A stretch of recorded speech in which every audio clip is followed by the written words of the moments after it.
Okay, so good afternoon, everybody. My name is Gregory Guliani. I'm working at the University of Geneva in Switzerland, and I'm here on behalf of the EnviroGrid Consortium, and specifically on behalf of the Professor Anthony Lehmann, who is the coordinator of the EnviroGrid project, and Dr. Nicolas Ray. He is the manager of the project. So the aim of my presentation is just to give you a kind of overview of the EnviroGrid project. So the full title of the project is Building Capacity for a Black Sea Catchment Observation and Assessment System Supporting Sustainable Development. So first, I will give you a kind of background of the project. So it's an FP7 project funded by the European Commission, and it falls under the theme 6 on environment. It has already started 3 years ago, and it will finish early next year in March 2013. It has a total budget of more or less 8 million euros. We have a lot of man-months, and we have 30 partners, and it's coordinated by the University of Geneva in Switzerland. So just to give you an overview of the partners around the Black Sea. So it's a huge catchment, the Black Sea. It's 2.2 square million kilometer. And, but I have to go back.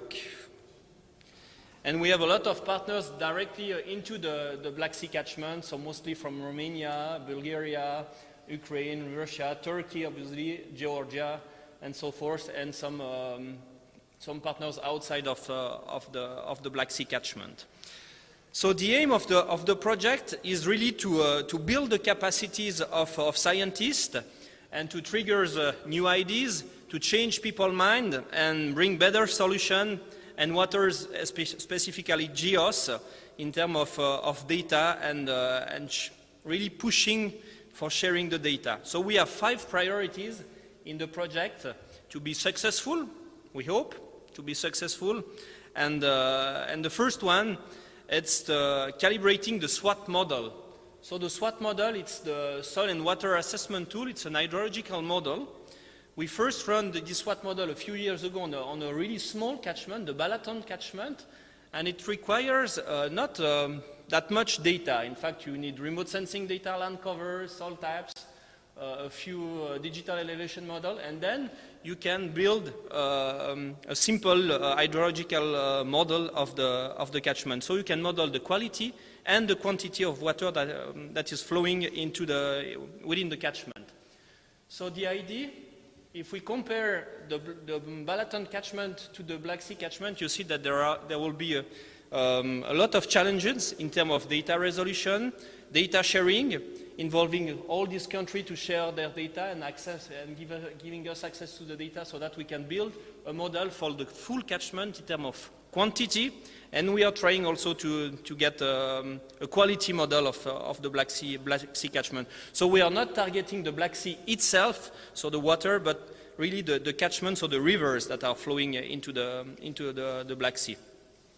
We are also aiming to contribute to the Water Framework Directive and to the WISE system. So really the idea of EnviroGrid is to be a kind of gateway between the national water institution and the international initiative like Inspire, like GEOS, and really to foster the use of data and data sharing into the region. So we are also aiming to serve the needs of our end users. So we have 2 end users. So the Black Sea Commission on the protection of the Black Sea, helping them to define also policy making targets.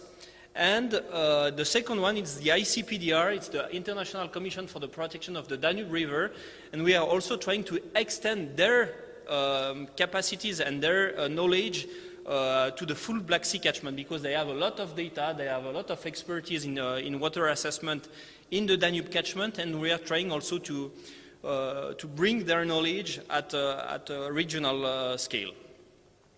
And obviously with the SWOT model and in light also of the climate change, we are bringing prediction for the future of the region in terms of land use and land cover, climate and demographic changes.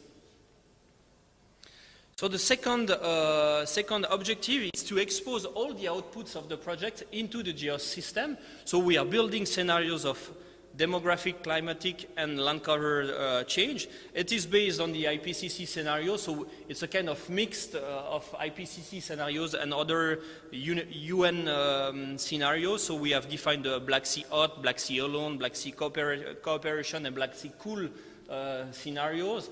You see the comparison to the one of the IPCC. And we've developed we have already some outputs. So last month we released all the land cover change models. They are available as web services into the GEOS system provided by the EnviroGrid consortium. And we use the Metronomica tool to develop these kind of scenarios of land cover change. Then these layers are used as input of the SWAT model and to see what will be the quantity and the quality of water within the Black Sea catchment at the horizon of 2015 and 2015, sorry. So these are the preliminary results we have so far. So you see that we can provide data on river discharge, precipitation, evapotranspiration, aquifer, soil moisture, and potential of evapotranspiration, and other types of variables of these coming out from the SWAT model. So we will release by the end of the project all these data also freely available on GEOS. So an example also of one of the layers into Google Earth. We are also developing pilot studies to cover the 9 societal benefit areas of GEOS, and we will show you afterwards, Osgur will present 2 of them. So you see that we have around 10, 12 pilot studies covering all the GEOS SBAs. We have also a dedicated poster that you can download also on the EnviroGrid's website. And the idea is that all the data we are using and we will output of the project, we will expose them through the EnviroGrid's portal as OGC web services. So far, we have already 13 services that are registered into GEOS. So you have the URL of the GEOS EnviroGrid's GEOS component. We have more than 100 data sets available, shared by 10 partners. So these are new data sets of the Black Sea catchment. We are mostly using GeoServer and GeoNetwork to share the data and share the metadata using also ISO standards. And for the climate data, we are using the Threads server. We have just released this week the first few climatic data for the Black Sea catchment. We are relying strongly on the OGC and ISO standards, and due to the fact that the catchment is not covering only Europe, but it's also outside Europe, we are targeting GEOS, but we have also a strong constraint of Inspire, so we are moving progressively to the Inspire compliance, and we have a white paper presenting some tools that allows our partners to be as Inspire compatible as much as possible. And the final aim also is to evaluate the quality and the vulnerability of water resources in the Black Sea catchment. So water resource assessment, targeting the Water Framework Directive, also the UN Water Initiative, the global footprint, targeting also the EEA report, and we're using the ELCOM approach for that. Then the third objective of the project is to bring new country as member into the group on Earth observation. So for that, we have policy briefs presenting the EnviroGrid's project, presenting why GEOS is so important, why Inspire is so important, and finally why data sharing is so important in this context. So we have also a policy brief on integrated water resource management. The last one that was released in March, it's on the global change within the catchment. And for that, we have also dedicated workshops teaching people, participants of the project partners, how to install GeoNetwork, how to install GeoServer, and to share their data. So we have a lot of teaching material that is available freely on the EnviroGrid's website. We have prepared a DVD with open source software. We are also preparing e-learning courses. We had a lot of workshops so far already around the Black Sea catchment. The last one was in Sofia in Bulgaria. So really, we are all this teaching material on OGC services, GEOS, And GEOS system is available on the EnviroGrid's website, on the OGC website, and also on the GEOS website. So we have participated also to the AIP, so the Architecture Implement Pilot 4 last year, to bring tutorials into the GEOS system. We had more than 150 participants to these workshops. And the new session that will be in October in Georgia, in Batumi, we will have two new sessions, one called Bringing GEOS Services into Practice Advanced, towards efficient data services and inspire compliance. So we are giving to the participants some tips and tricks to improve the quality of their services and how to be Inspire compatible. And the second one is how to use the URM to discover EnviroGrid's data through GEOS. So we have also social media, so a LinkedIn page. Also, every country has its own LinkedIn page related to EnviroGrids. And really the aim is to bring Bulgaria, Georgia, and Armenia to be member of the group on Earth observation by the end of the project. And we are reaching this objective. We are also aiming, and this is the fourth objective, to make a difference with our tools. So the first one that will be presented afterwards, it's the EnviroGrids portal. So this will be the gateway to share the data among the partners and beyond the partners. And we have developed the dedicated tools to run SWAT on the grid, so on a distributed computing platform, so that you've seen that the catchment is very big, and so we cannot model the full catchment on a single computer, so we need an advance in terms of computing resources. And we are going to expose the GSWAT tool that is developed by the University of Cluj-Napoca in Romania as a WPS as well. So this will be also able to run these kind of models through on the grid, but through the WPS standard. We have a Greenland application that allows execution of workflows on the grid, but for remote sensing processing. So you've seen that you can choose, for instance, we have only two workflows, one for calculating the NDVI and one for color mapping, but we are also exposing them as WPS.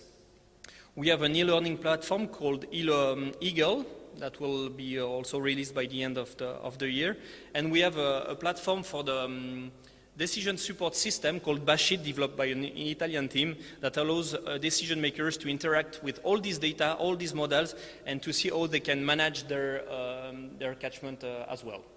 And the last objective is to improve the communication within the region and reaching the general public and the decision makers with our tools. And for example, we have on our YouTube channel, so you have the URL, we have prepared a small 12-minute movie explaining why it is so important to share the data and so forth. And you have a lot of movies showing all the tools in action within the EnviroGrids framework. The good news is that next week we will have Euronews that will register a small broadcast about the project for the Futurist emission. So it will be probably online during summer, end of the summer. And just to mention that we will have our final conference in Georgia, in Batumi, October 31. So if you want, please attend this meeting. So we will showcase all the tools in live. And just to recall the 5 priorities of the project, so finish the SWOT calibration, expose the outputs into GEOS, bring new members into the Geo community and Inspire community as well, make a difference and try to communicate better. So the main outcome of the project, it's a gap analysis we did, so you can download a report on what are the gaps in terms of data and observation system within the Black Sea Catchment. We are trying to improve the regional network to coordinate the effort of partners' activities in terms of observation system. We are building a special data infrastructure to link, gather, store, manage, and distribute key environmental data in the region. We are trying to link this SDI to the grid computing so that we can use this data directly on the grid to improve the processing capacities of the SDIs.